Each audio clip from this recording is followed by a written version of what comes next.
নমস্কার বন্ধুরা, Bangla study channel পক্ষ থেকে আপনাকে স্বাগত জানাই। ভিডিওটি শেষ পর্যন্ত ওয়াচ করবেন, ভালো লাগলে লাইক কমেন্ট এবং শেয়ার করবেন।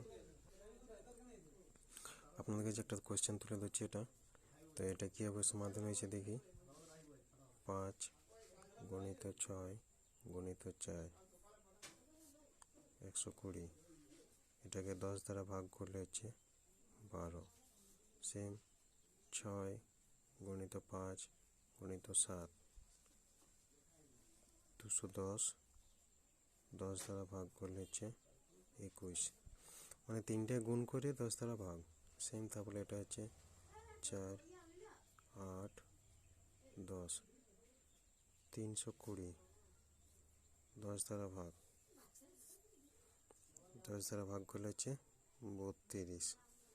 আমার 3 নম্বর অপশানটা হবে, জিজ্ঞাসা চিহ্ন করে আমার 32 অ্যান্সার হবে।